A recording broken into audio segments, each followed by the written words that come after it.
Hi అండి, happy new year మీకు అందరికీ. నాకు అనిపించింది, రోజు పేషెంట్స్కి మనం చాలా ఆరోగ్య సూత్రాలు చెప్తుంటాం, మనం మాత్రం ఏ ఒక్కటి ఫాలో అవ్వట్లేదు అని. అందుకని 2026లో 2 చిన్న చిన్న రెజల్యూషన్సే తీసుకున్నా.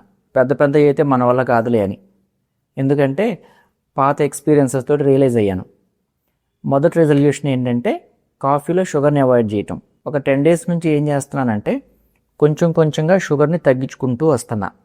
ఇవాళ ఫస్ట్ టైం నా లైఫ్లో షుగర్లెస్ కాఫీ తాగాను, హ్యాపీగా ఫీల్ అయ్యా. ఇంత ఈజీగా షుగర్ని మానేయటం అనిపించింది. మనం రోజు 2 పూట్ల కాఫీ తాగితే 16 గ్రామ్స్ ఆఫ్ షుగర్ తీసుకుంటాం.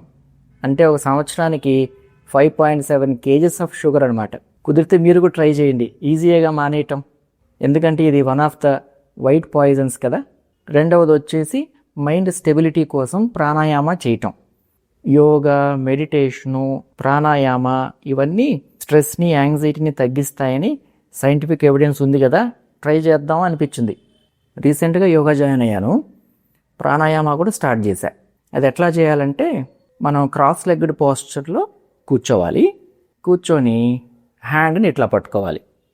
ముందు మనం గాలి తీసుకొని రైట్ నాస్ట్రిల్ని థంబ్ తోటి క్లోజ్ చేయాలి. Eyes close. లెఫ్ట్ నుంచి ఎక్సేల్ చేయాలి. లెఫ్ట్ నుంచి గాలి తీసుకోవాలి. లెఫ్ట్ని క్లోజ్ చేసి రైట్ నుంచి బ్రీద్ అవుట్ చేయాలి.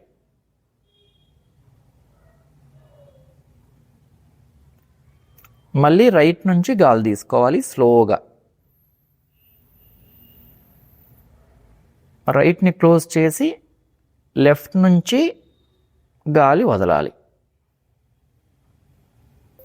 ఇలా స్లోగా డీప్ బ్రీతింగ్ 6 to 7 minutes చేయాలి.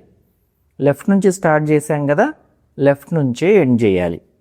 నాకు కొంత మెంటల్ స్టెబిలిటీ ఇంప్రూవ్ అయింది అనిపిస్తుంది, పీస్ఫుల్గా కూడా అనిపిస్తుంది. మీరు కూడా ట్రై చేసి మీ ఎక్స్పీరియన్సెస్ని కామెంట్ చేయండి. Thank you for watching.